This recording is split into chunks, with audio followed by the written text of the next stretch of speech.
Hello guys, current affairs funda में आप सभी का स्वागत है। मैं हूं आपके साथ अभिषेक शर्मा और आज की इस वीडियो सेशन में हम 31 मार्च तक के सभी इंपॉर्टेंट करंट अफेयर्स कवर करने वाले हैं।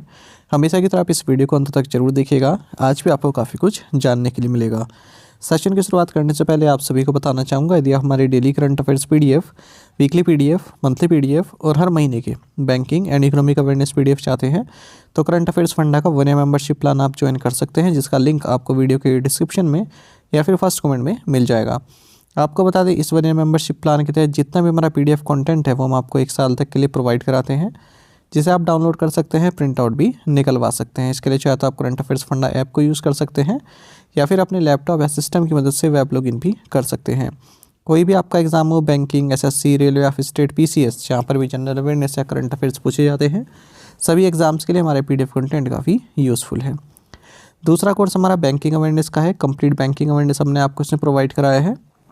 न केवल आपके बैंकिंग मेंस एग्ज़ाम, बल्कि अगर आप बैंकिंग इंटरव्यू देते हैं जैसे SBI PO, IBPS PO, RBI grade B या फिर अन्य किसी बैंक में, वहाँ पर जो बैंकिंग नॉलेज आपसे पूछी जाती है इंटरव्यू में, वो सब इसमें कवर हो जाएगी।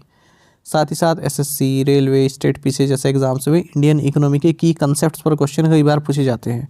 जैसे जीडीपी पर क्वेश्चन कई बार पूछते हैं, 5 ईयर प्लान पर क्वेश्चन पूछते हैं, पॉवर्टी पर, types of unemployment, inflation, deflation, stagflation, इस तरह के इकोनॉमिक कंसेप्ट्स और फाइनेंशियल टर्म्स पर क्वेश्चन पूछते हैं। शेयर मार्केट है ना, और इंश्योरेंस सेक्टर से संबंधित जो एग्ज़ाम्स होते हैं उसका मटेरियल भी इसमें प्रोवाइड कराया गया है।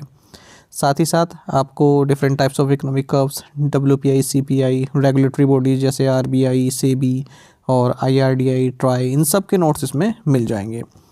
डेमो वीडियो लेक्चर्स और पीडीएफ्स भी अवेलेबल हैं करंट अफेयर्स फंडा ऐप पर ही। उन्हें आप देख लीजिए, उससे आपको एक आइडिया लग जाएगा किस तरह का कंटेंट हमने आपको इन दोनों ही कोर्सेज में प्रोवाइड कराया है। दोनों ही कोर्सेज का जो वैलिडिटी है वो 1 साल की है और करंट अफेयर्स फंडा ऐप पर आपको मिल जाएंगे। फिर भी अगर आपका कोई डाउट रहता है तो हमारा कस्टमर केयर नंबर है 8448169188। इस पर आप कॉल कर सकते हैं या फिर व्हाट्सएप करके भी जानकारी प्राप्त कर सकते हैं। तो चलिए फिर करते हैं शुरुआत इस वीडियो सेशन की। क्वेश्चन ऑफ द डे से शुरुआत करेंगे हमेशा की तरह। इसका आंसर आपको कमेंट बॉक्स में करना होता है। पूछ रहे हैं कि भारत की सबसे ऊंची पर्वत चोटी कौन सी है, which is the highest mountain peak in India. Options देख लेते हैं, कामेत, नंदा देवी, मुल्लानगिरी या फिर कंचनजंगा। जल्दी से आप आंसर कर दीजिए, फिर हम आगे बढ़ते हैं। और इसी तरह के क्वेश्चन यदि आप प्रैक्टिस करना चाहते हैं तो हमें टेलीग्राम पर जरूर ज्वाइन करें। करंट अफेयर्स फंडा नाम से हमारा टेलीग्राम चैनल है।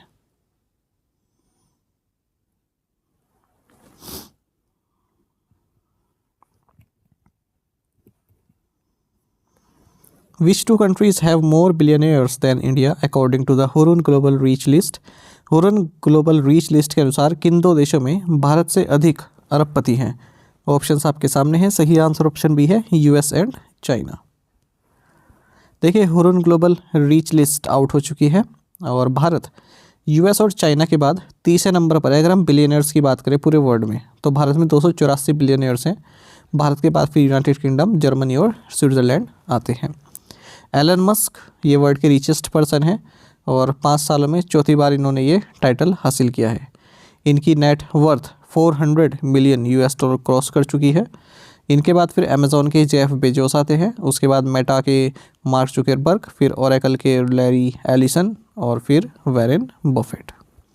मुकेश अंबानी ये टॉप 10 से बाहर है रीच लिस्ट में, पर फिर भी एशिया में ये रिचेस्ट पर्सन है। Mukesh Ambani and family 17th position पर है इस लिस्ट में, अगर हम top 100 richest person the world की बात करें। और मुकेश अंबानी एंड फैमिली की जो संपत्ति है वो 100 बिलियन यूएस डॉलर की है। गौतम अडानी जो है मिस्टर अंबानी के बाद में आते हैं, ठीक है। एचसीएल टेक्नोलॉजीज़ की चेयरपर्सन रोशनी नादर ये नई एंट्रेंट है इस लिस्ट में और फर्स्ट इंडियन वुमेन भी है जो वर्ल्ड की रिचेस्ट पर्सन लिस्ट में अपनी जगह बना पाई हैं। इनकी नेटवर्थ 3.5 लाख करोड़ रुपीज़ है और 5th रिचेस्ट वुमेन है ग्लोबली। हाल ही में इनके फादर ने 47% स्टेक एचसीएल के इनके नाम कर दिए थे।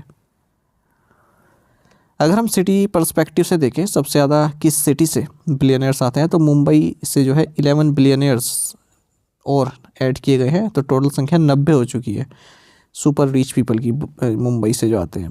लेकिन अगर हम एशिया में बात करें तो एशिया में सबसे ज़्यादा बिलियनियर संघाई से आते हैं, China.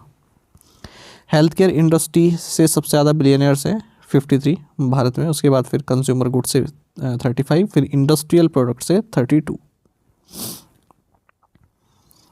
Who was sworn in as the first women president of Namibia? Namibia की पहली महिला राष्ट्रपति के रूप में किसने शपथ ली है? ऑप्शंस आपके सामने हैं। सही आंसर ऑप्शन डी है नेटुम्बो नंदी दैतवा।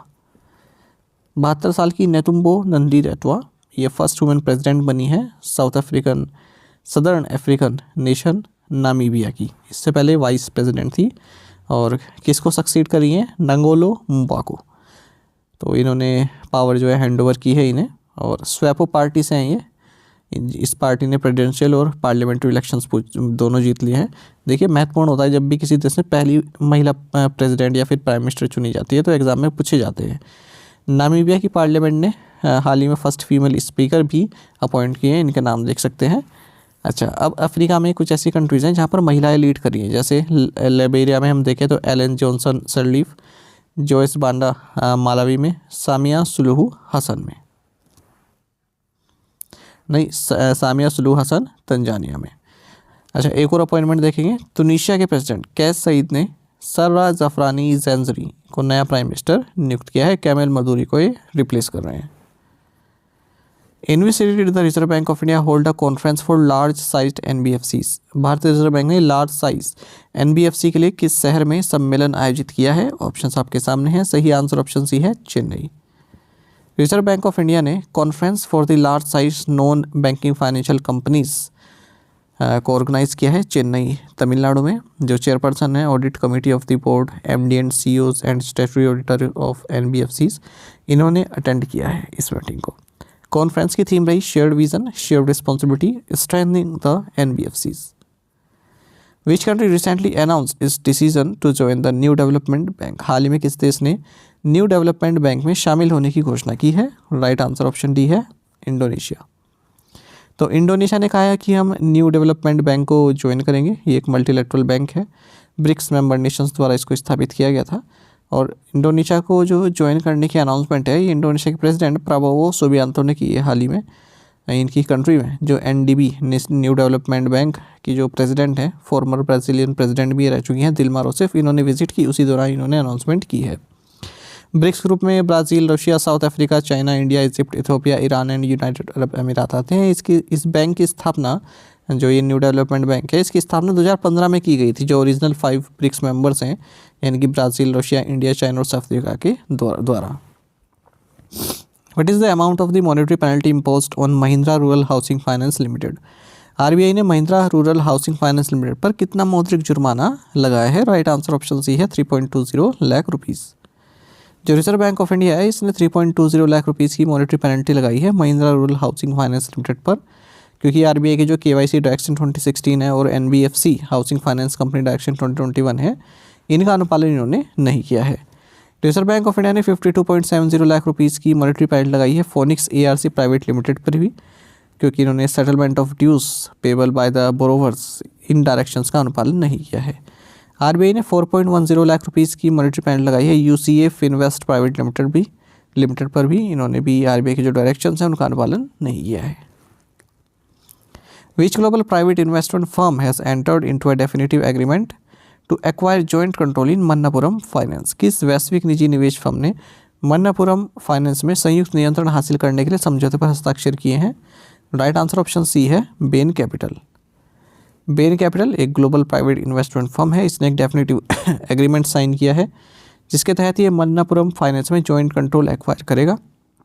मन्नापुरम फाइनेंस एक Kerala based non banking financial company है और बेन कैपिटल जो इसमें अपना जॉइंट कंट्रोल हासिल करेगा वो अपनी जो कंपनीज है जैसे BC एशिया इन्वेस्टमेंट XXV और BC Asia investment XIV limited, इनके द्वारा करेगा। तो बेन कैपिटल यहाँ पर 4,385 करोड़ रुपए इन्वेस्ट कर रहा है, 18% स्टेक यहाँ पर हासिल करने वाला है। The association of investment bankers of India signed an MOU with which Nepalese organization to promote capacity building. Association of investment bankers of India ने क्षमता निर्माण को बढ़ावा देने के लिए किस नेपाली संगठन के साथ समझौता ज्ञापन पर हस्ताक्षर किए हैं? राइट आंसर ऑप्शन डी है Merchant Bankers Association of Nepal. Association of Investment Banker of India ने मेमोरेंडम ऑफ अंडरस्टैंडिंग साइन किया है Merchant Bankers Association of Nepal के साथ। ताकि जो capacity building, professional development, regulatory understanding, इन सभी को प्रमोट किया जा सके दोनों ही देशों के बीच में। As part of the MOU, both AIBI and MBAN will collaborate on knowledge sharing, capacity building, policy advocacy, and networking opportunities alongside the promotion of ethical standards. Prudential PLC entered into a joint venture with which Indian company to establish a health insurance firm. Prudential PLC ने स्वास्थ्य बीमा firm स्थापित करने के लिए किस भारतीय company के साथ एक संयुक्त उद्यम स्थापित करने के लिए एक समझौता ज्ञापन पर हस्ताक्षर किए हैं? राइट आंसर ऑप्शन बी रहेगा, HCL ग्रुप। तो UK बेस्ड प्रूडेंशियल PLC इसने एक stand alone health insurance company establish करने के लिए जॉइंट वेंचर साइन किया है सुंदरी इन्वेस्टमेंट्स दिल्ली प्राइवेट लिमिटेड वामा के साथ, जिसकी ओनर है HCL group. Prudential group holdings limited UK subsidiary है प्रूडेंशियल PLC की, 70% स्टेक इस जॉइंट वेंचर में हासिल रखेगी। वहीं जो वामा है ये इसके पास रिमेनिंग 30% जो है स्टेक रहने वाले हैं, और इस वेंचर को लीड करेंगे अमर जोशी। फिलहाल जो प्रूडेंशियल है ये जॉइंट वेंचर के तौर पर ऑपरेट करती है ICICI बैंक के साथ मिलकर, 2001 से इनकी पार्टनरशिप है। What was the net inflow from external commercial borrowings during April 2024 to January 2025? अप्रैल 2024 से जनवरी 2025 के दौरान बाह्य वाणिज्यिक उधार से शुद्ध प्रवाह कितना रहा? देखिए हिंदी कभी कभी काफ़ी टफ पड़ जाती है, तो आप इसको इंग्लिश में ही समझोगे तो ज़्यादा। नेट इनफ्लो मतलब पैसा जो भारत में आया, इनफ्लो, आउटफ्लो मतलब जो बाहर गया, इस तरह से आप समझो। एक्सटर्नल कमर्शियल बोरोइंग अगर आप समझ जाओगे तो आप समझ जाएंगे कि किस तरह के पैसे की बात यहाँ पर हो रही है। ये डेटा बाद में देखेंगे, या लास्ट में वाला आप पैराग्राफ देखिएगा। External commercial borrowing refers to a loan in foreign currency taken by Indian borrowers from non resident lenders, यानी कि कोई इंडियन बोरोवर है, इंडियन कोई पर्सन है, वो फॉरेन करेंसी में लोन ले रहा है, और किससे? नॉन रेजिडेंट लेंडर से, यानी कि जो भारत का लेंडर नहीं हो, मतलब ऐसा कोई बैंक जो बाहर से हो, विदेश से हो, ऐसा कोई लेंडर जो बाहर से, उससे पैसे ले रहे हैं हम फॉरेन करेंसी में, उसको बोलते हैं एक्सटर्नल कमर्शियल बोरोइंग्स। तो जो नेट इनफ्लो है, जो इस तरह का पैसा हमारे देश में आया है एक्सटर्नल कमर्शियल बोरोइंग्स के जरिए, वो लगभग डबल हो चुका है। ठीक है, एक साल पहले से अगर हम कंपेयर करें तो लगभग डबल हो चुका है अप्रैल 2024 से जनवरी 2025 के पीरियड में। कितना हो गया? 18.4 बिलियन $। तो ऐसा RBI के डेटा ने बताया, यही हमारा क्वेश्चन भी था। और जो ECB रजिस्ट्रेशन है एक्सटर्नल कमर्शियल बोरोइंग्स, जो रजिस्ट्रेशन है वो 47.3 बिलियन $। के हुई है, और जो डिस्पर्समेंट है वो 42.3 बिलियन $। का रहा है अप्रैल 2024 से जनवरी 2025 के बीच में। ECB आउटफ्लोज, यानी जो भारत में पैसा गया एक्सटर्नल कमर्शियल बोरोइंग के जरिए, वो 23.9 बिलियन $। रहा है अप्रैल 2024 से जनवरी 2025 के पीरियड के दौरान। How many new members were appointed to IRDAI's Insurance Advisory Committee? IRDAI की बीमा सलाहकार समिति में कितने नए सदस्य नियुक्त किए गए हैं? ऑप्शंस आपके सामने हैं, सही आंसर ऑप्शन बी है 5। देखिए इंडिया का जो इंश्योरेंस रेगुलेटर है, insurance regulatory and development authority of India, इसने 5 नए मेंबर्स ऐड किए हैं इंश्योरेंस एडवाइजरी कमेटी में, अलग अलग क्षेत्र से, बैंकिंग, एसेट मैनेजमेंट, इंश्योरेंस, इन सभी सेक्टर्स से। तो न्यू मेंबर्स में MR कुमार है, ये फॉर्मर LIC चेयरमैन रह चुके हैं, करंट नॉन एग्जीक्यूटिव चेयरमैन है बैंक ऑफ इंडिया के। दिनेश कुमार खारा, इनका नाम सुना ही होगा आपने, फॉर्मर चेयरमैन है SBI के। विशाखा मूल्य CEO है आदित्य बिरला कैपिटल की। नीलेश शाह MD हैं कोटक महिंद्रा AMC के। LG वैद्यन फॉर्मर CMD हैं GIC के, और इंडिपेंडेंट डायरेक्टर हैं एयर इंडिया और टाटा AIA लाइफ में। तो ये जो IAC है इंश्योरेंस एडवाइजरी कमेटी, ये IRDAI को एडवाइस देती है पॉलिसी एंड रेगुलेटरी मैटर्स पर, और अपनी रिपोर्ट ये 3 मंथ में सबमिट करेगी। What is the main objective of the संसद भाषिनी इनिशिएटिव? संसद भाषिनी पहल का मुख्य उद्देश्य क्या है? तो ऑप्शंस आपके सामने हैं, और सही आंसर यहाँ पर रहेगा option D, to provide multilingual AI solutions for parliamentary operations. तो एक MOU साइन किया गया है लोकसभा सेक्रेटेरिएट और ministry of electronics and information technology के बीच में, जिसके तहत संसद AI सॉल्यूशन को डेवलप किया जाएगा। और इस दौरान लोकसभा स्पीकर ओम बिरला और Union Minister of MEITY Ashwini Vaishnaw भी मौजूद रहे हैं। संसद भाषिनी एक इनिशिएटिव है जिसके जरिए जो मल्टीलिंगुअल सपोर्ट है वो प्रोवाइड किया जाता है, यानी कि मटेरियल अलग अलग भाषाओं में प्रोवाइड किया जाता है। तो जो संसद भाषिनी है इसमें जो भी पार्लियामेंट संबंधी जो मटेरियल होता है, जैसे डिबेट डॉक्यूमेंट्स होते हैं, एजेंडा फाइल्स होती है, कमेटी मीटिंग्स होती है, और भी जो पार्लियामेंट्री कंटेंट होता है उसको रीजनल लैंग्वेजेस में कन्वर्ट करके दिया जाएगा। Which country won the first prize in the Indian web browser development challenge, भारतीय वेब ब्राउजर डेवलपमेंट चैलेंज में किस कंपनी ने प्रथम पुरस्कार जीता? राइट आंसर ऑप्शन बी है जोहो। तो ministry of electronics and IT ने अनाउंस किए हैं विनर्स किस चीज़ के? Indian web browser development challenge के। तो जोहो ने फर्स्ट प्राइज़ यहाँ पर जीता है। इस जो ये इन्होंने सोल्यूशन माफ़ कीजिएगा, जोहो ने फर्स्ट प्राइज़ जीता है और दूसरे नंबर पर टीम पिंग रही है और तीसरे नंबर पर टीम अजना रही है। जियो विश्वकर्मा को एक स्पेशल मेंशन अवार्ड दिया गया है जो इन्होंने अपना ब्राउज़र डिज़ाइन किया है उसके लिए। तो 3 प्रोग्रेसिव स्टेज इस चैलेंज की रही है, आइडिएशन, प्रोटोटाइप और प्रोडक्टाइजेशन। जैसा नाम से पता चल रहा है Indian web browser development challenge, यानी कि आपको एक इंडियन वेब ब्राउज़र बनाना था और वो इस तरह का ब्राउज़र हो ताकि मतलब डिजिटल साइनिंग भी हो उसमें, चाइल्ड फ्रेंडली हो, वो पेरेंटल कंट्रोल भी उसमें हो और जो इंडियन लैंग्वेजेस हैं उनके साथ भी कंपैटिबिलिटी उसकी बैठती हो।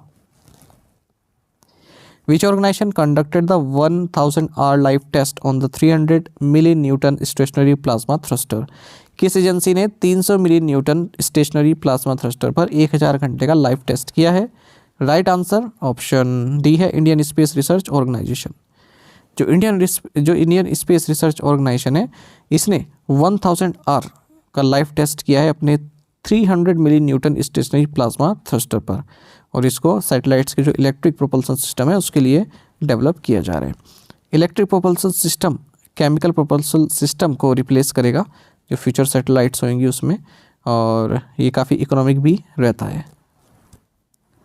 Who has joined the international monetary fund managing directors advisory council on entrepreneurship and growth? उद्यमिता और विकास पर अंतर्राष्ट्रीय मुद्रा कोष के प्रबंध निदेशक की सलाहकार समिति में कौन शामिल हुआ है?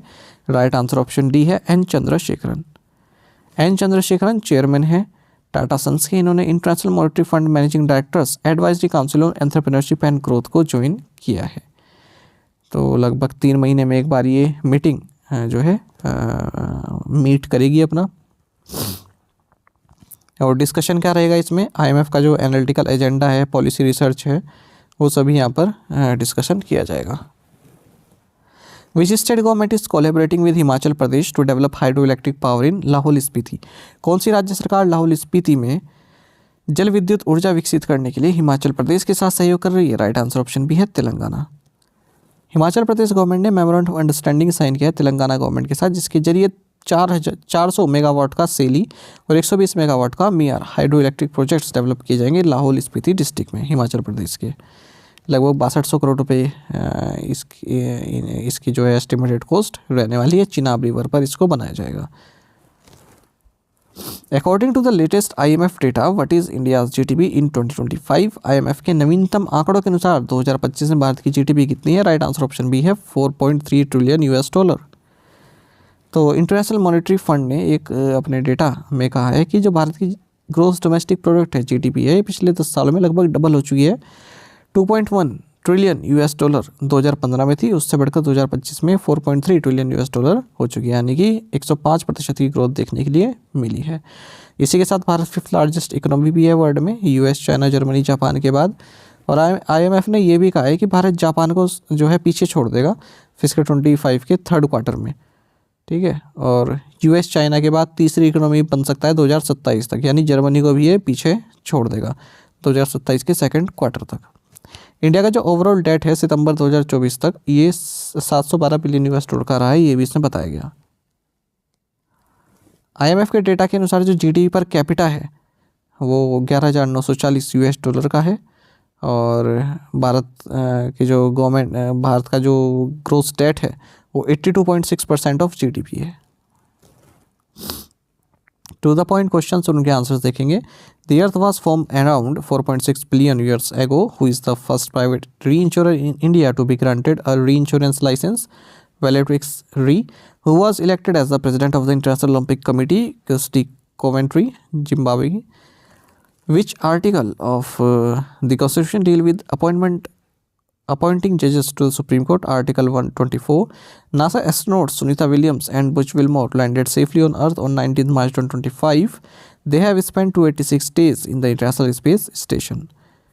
To the point questions देखें, इनके आंसर आपको भी करने हैं कमेंट बॉक्स में। Where is Teesta barrage, The Knesset is the parliament of which country? Where was the 2025 Partnership for Health Cities Summit held?